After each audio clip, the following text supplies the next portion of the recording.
विजयदशमी विजय गाथा का शाश्वत महापर्व है। ये केवल अधर्म पर धर्म की विजय का द्योतक नहीं, अपितु मानव जीवन की आत्म यात्रा को दैदीप्यमान करने वाला प्रमुख स्तंभ भी है। ये महापर्व हमें स्मरण कराता है कि जब मनुष्य धर्म से विमुख होकर इंद्रियों के मोहपाश में बंध जाता है, तब उसका रूप रावण जैसा ही होता है। परंतु जब वही इंद्रियां संयम और सदाचार के अधीन हो जाती हैं, तब मनुष्य दशरथ बनकर अपने हृदय आंगन में ज्ञान रूपी श्री राम, वैराग्य रूपी लक्ष्मण, विवेक रूपी भरत और विचार रूपी शत्रुघ्न को प्रतिष्ठित करता है। श्री राम रावण युद्ध मानव चेतना में घटित होने वाला शाश्वत द्वंद्व है, सत्य असत्य का, धर्म और अधर्म का तथा प्रकाश और अंधकार का। श्री राम के धनुष की टंकार का उद्देश्य केवल रावण की लंका को ध्वस्त करना नहीं था, अपितु ये प्राणी मात्र के अंतःकरण में विद्यमान अहंकार, क्रोध, लोभ और अज्ञान के दुर्गों को चूर चूर करने का दिव्य आह्वान भी था। विजयादशमी आत्मशुद्धि का महायज्ञ है। ये पर्व हमें आत्मावलोकन का अवसर प्रदान करता है। दशानन रावण के 10 मुख काम, क्रोध, लोभ, मद, मोह, मत्सर आदि विकारों के प्रतीक हैं, जो हमारे ही भीतर छिपे दानव हैं। इन विकारों के दहन का संकल्प ही दशहरे का वास्तविक मर्म है। श्रीमद् भगवद गीता का अमर उद्घोष यदा यदा ही धर्मस्य ग्लानिर्भवति भारत हमें ये बोध कराता है कि जब भी अधर्म अपनी चरम सीमा को प्राप्त होता है, तब दिव्य शक्ति का अवतरण अनिवार्य है। किंतु ये शक्ति बाहर से नहीं आती, वो हमारे अंतःकरण का आत्मबल और विवेक से ही सद्भूत होती है। यही कारण है कि नवरात्र की शक्ति साधना के पश्चात विजयादशमी का समुत्सव संपन्न होता है। छत्रपति शिवाजी महाराज के विजय प्रस्थान का प्रेरक प्रसंग इसी दिन की गौरव गाथा को और भी दिव्य बना देता है। ये पर्व हमें स्मरण कराता है कि धर्म की प्रतिष्ठा हेतु केवल आध्यात्मिक साधना ही नहीं, वरण, शौर्य, पराक्रम और अटल संकल्प भी अनिवार्य है। ऋग्वेद की वाणी विभूषित सूक्त संगच्छध्वम संवदध्वम मनांसी जानताम विजयदशमी की सामूहिक चेतना का अमर संदेश है। रामलीला के मंच पर जब समाज का प्रत्येक वर्ग एकजुट होकर धर्म की विजय का उत्सव मनाता है, तब रावण का पुतला केवल अधर्म का प्रतीक नहीं रहता, वरन ये घोषणा बन जाता है कि असत्य कितना भी भौतिक रूप से बलशाली क्यों ना हो, उसका अंत सुनिश्चित है। विजयदशमी आत्म अरण्य में बसे रावण का दहन करने का महाव्रत है। यह हमें प्रेरणा देता है कि हम अहंकार और लोभ के मार्ग को त्याग कर सत्य, धर्म और नैतिकता का पथ अपनाएं। यही आत्म विजय धर्म की वास्तविक विजय है। इस बार दशहरा 2 अक्टूबर गुरुवार के दिन मनाया जाएगा। हर वर्ष अश्विन मास की शुक्ल पक्ष की दशमी तिथि को दशहरा मनाया जाता है। इस बार दशहरा बहुत ही खास माना जा रहा है, क्योंकि इस दिन गुरु बुद्ध संयोग से केंद्र योग का निर्माण हो रहा है।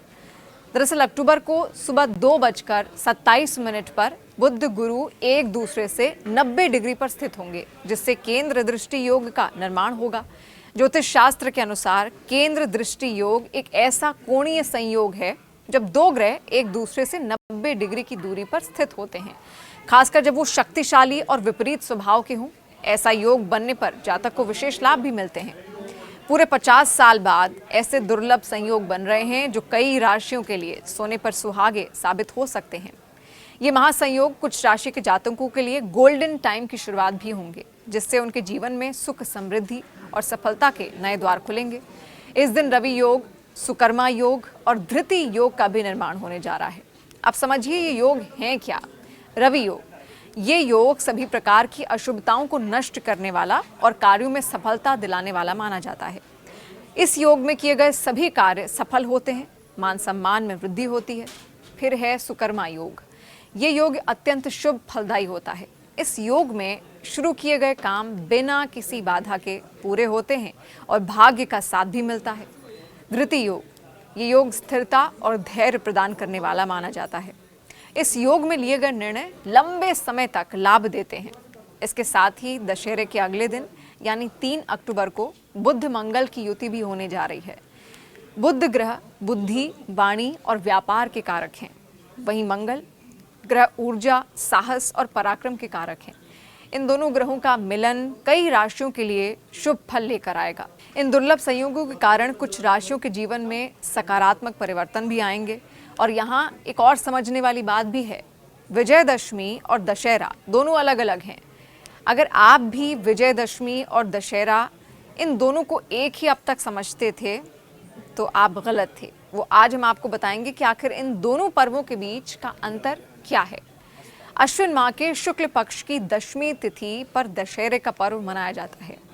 ये वो दिन है जब भगवान राम ने रावण का वध किया था और अधर्म पर धर्म की स्थापना की थी। हर साल इस दिन पर देश भर में मेले लगते हैं। रावण का पुतला बनाकर उसका दहन किया जाता है, जिसे हम सभी रावण दहन के रूप में मानते हैं।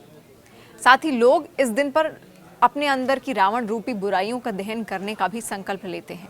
ये पर्व इस बात का भी संकेत है कि चाहे बुराई कितनी भी शक्तिशाली क्यों ना हो, वो कभी भी अच्छाई से नहीं जीत सकती। हर साल अश्विन माह के शुक्ल पक्ष में आने वाली दशमी तिथि पर ही विजयदशमी का पर्व मनाया जाता है। इस दिन को माँ दुर्गा के महिषासुर नामक दैत्य पर विजय के रूप में मनाया जाता है। ये त्योहार शारदीय नवरात्र के समापन का प्रतीक भी है। मार्कंडेय पुराण में वर्णित कथा के अनुसार देवी दुर्गा ने अश्विन शुक्ल प्रतिपदा से दशमी तिथि तक महिषासुर से युद्ध किया था। 9 दिन के युद्ध के बाद 10वें दिन माँ दुर्गा ने महिषासुर का वध किया। इसीलिए नवरात्र के 10वें दिन को विजयादशमी के रूप में मनाया जाता है। इस दिन माँ दुर्गा की मूर्ति का विसर्जन भी किया जाता है। इसके साथ ही कई स्थानों पर विजयदशमी के दिन अस्त्र शस्त्र की पूजा का भी विधान है। अब ये भी जानिए कि शुभ मुहूर्त आखिर कब है। हिंदू पंचांग के अनुसार दशहरा की दशमी तिथि की शुरुआत 1 अक्टूबर की शाम 7:01 पर होगी और तिथि का समापन 2 अक्टूबर गुरुवार शाम 7:10 पर होगा। 2 अक्टूबर को दशहरा के दिन पूजन के लिए सबसे विशेष मुहूर्त दोपहर 2:09 से लेकर दोपहर 2:56 तक रहेगा, जिसकी अवधि 47 मिनट की रहेगी।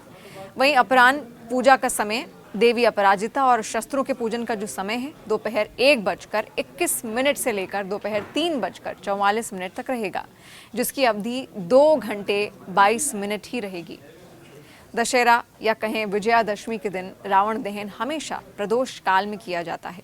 प्रदोष काल का समय सूर्यास्त के बाद शुरू होता है।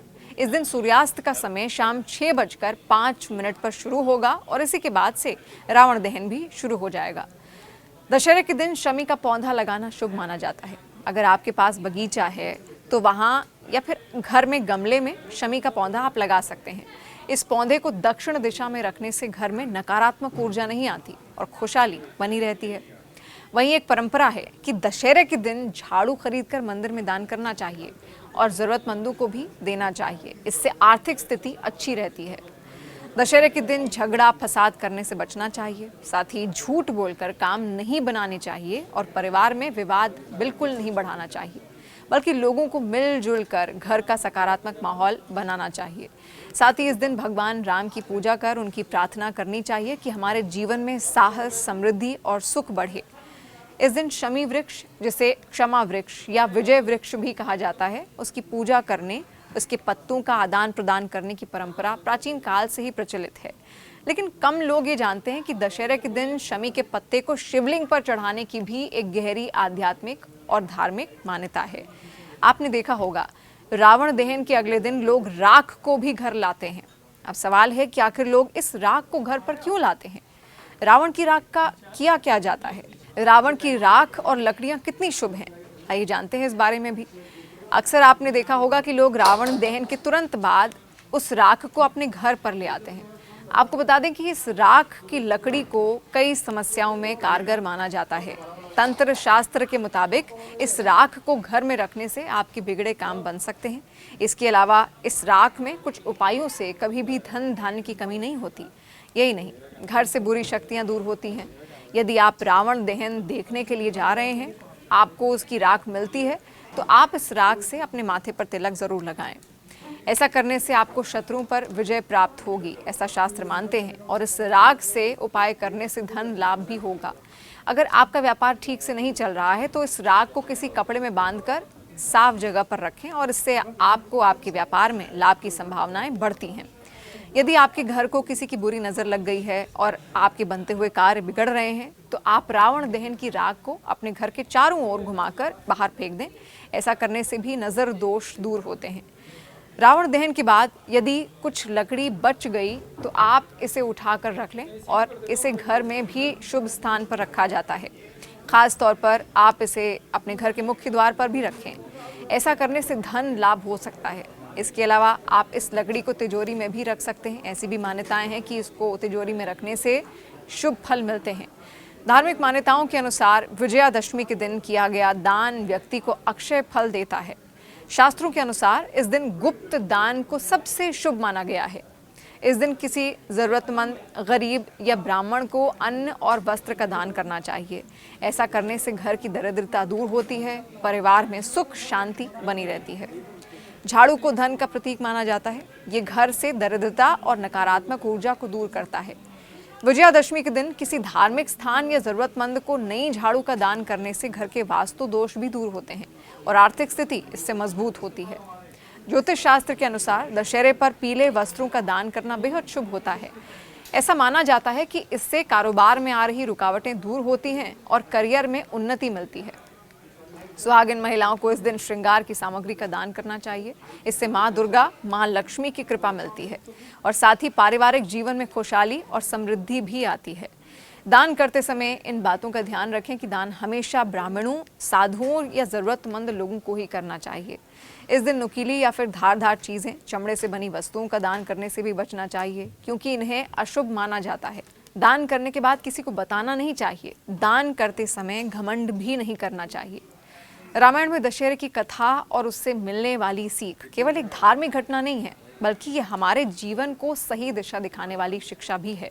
रावण शक्तिशाली था, उसके पास अपार विद्या, बल, सामर्थ्य था, लेकिन रावण ने अहंकार और अधर्म का रास्ता चुना। उसने माता सीता का हरण किया और धर्म की मर्यादा तोड़ी। इससे सीख ये मिलती है कि चाहे अहंकार कितना भी बड़ा क्यों ना हो, धर्म और सत्य की विजय निश्चित होती है। रावण का वध वो संदेश देता है कि अधर्म टिक नहीं सकता। हमें अपने जीवन में लोभ, क्रोध, ईर्ष्या, अहंकार जैसी नकारात्मक प्रवृत्तियों को समाप्त करना चाहिए। अपने भीतर के रावण को जलाना ही सच्चा दशहरा है। असत्य पर सत्य की जीत, अधर्म पर धर्म की जीत और अंधकार पर प्रकाश की जीत का पर्व है दशहरा। इस शुभ दिन पर आप सभी के जीवन में खुशियों और सफलता की नई किरणें आए। शुभ विजयादशमी।